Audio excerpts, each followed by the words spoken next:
Hi, my name is Adora Spitak, and today we're going to be looking at a few of my favorite works of art and seeing their relevance, how the themes that are echoed in these works are also seen in modern times. And I think that it is in some ways both haunting and interesting, intriguing really, to see that works of art created decades, even in one case centuries ago, still have extreme meaning today.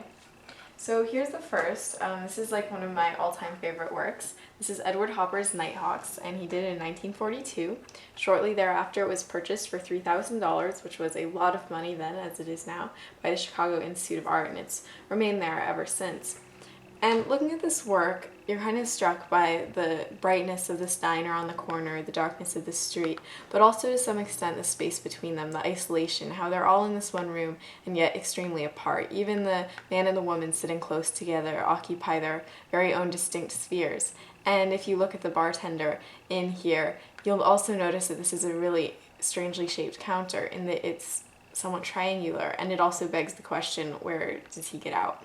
So there is this whole sense of entrapment and urban isolation in some ways, along with the odd beauty of this diner that is shining on a dark street. So in looking at this painting, perhaps it might seem, okay, this is just kind of this image from the 1940s, but it's really iconic in many ways. You might have seen it actually spoofed on The Simpsons or on t-shirts and lots of other places. And if you ask yourself, where do I see some of those similar elements, this isolation and kind of urban desolation, you'll see it a lot around you. Maybe not necessarily in a bright diner on the corner, but perhaps when everyone's on their phones, typing away, occupying their own very distinct spheres, not really connecting on the same level with the people around them. So in some ways this is a piece of mourning for modern life, I think, but it also, it represents a lot about who we are as people and kind of what we do when we have the chance to be isolated. So the urban isolation theme is kind of also visible in this one. You'll see a lot of these hard kind of geometric lines. It's a little bit different from Nighthawks. Nighthawks is in some ways a little bit softer. This one is during the daytime, so you'll see really how there are these lines. And this man, again, you kind of see the triangular, the entrapment here, and it's the small office in the city. And he's just sitting here working.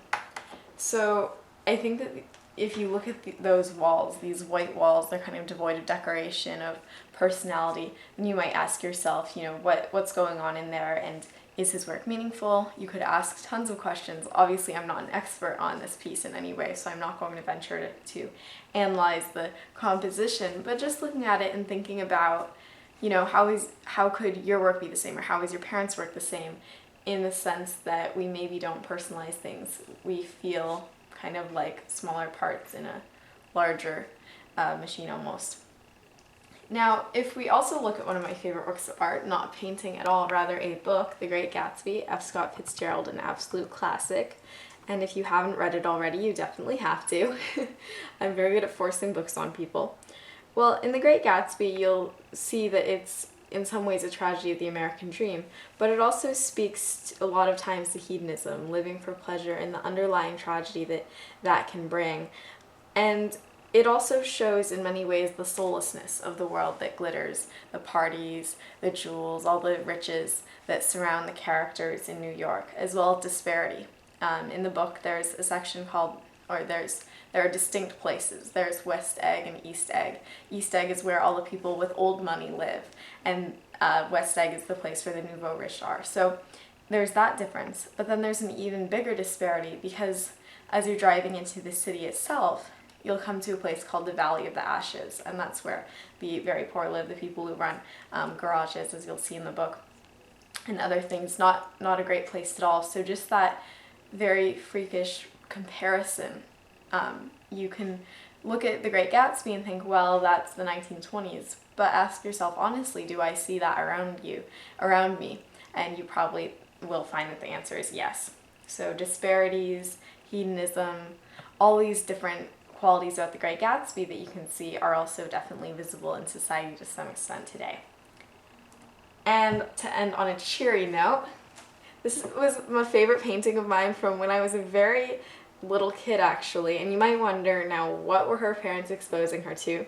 This is actually a perfectly cool painting. It's by Artemisia Gentileschi. Cool thing about Artemisia Gentileschi, she was one of the first women painters who was well regarded. She followed the Caravaggio style pretty heavily. The difference between Caravaggio's depiction of Judith laying Holofernes, which is a biblical story, and hers is that Judith actually looks like she's doing the work and she's really putting in the muscle. This is in some ways a very feminist piece. She looks like this strong lady who's slicing a dude's head off. I mean, not that that's what feminism is about, obviously.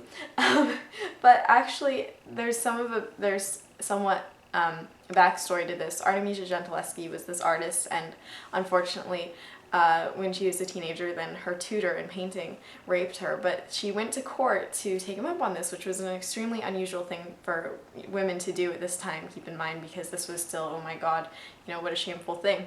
And she lost the court case because it was extremely unfair, skewed against women, and it was a really humiliating experience for her.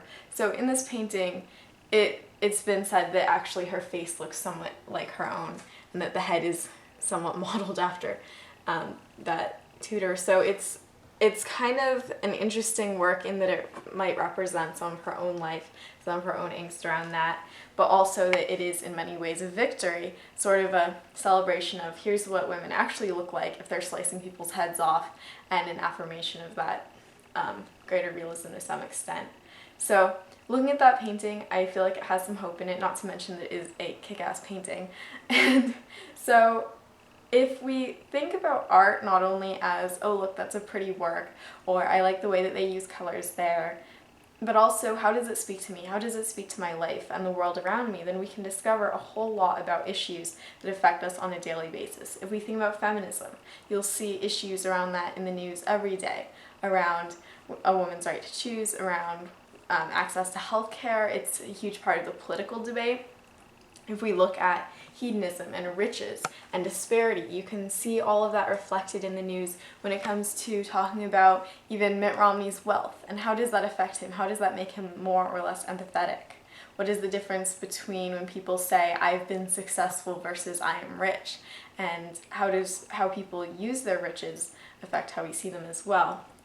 If we look at the themes of urban isolation, of the worker in the city, or the nighthawks out at the diner, can we ask ourselves, how is that same sense of isolation reflected in our own lives with technology, or however we choose to kind of split ourselves apart or put ourselves into entrapment, into boxes?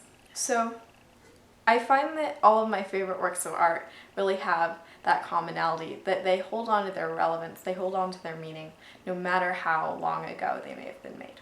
And I hope that you can find many works of art that do the same for you. Thanks.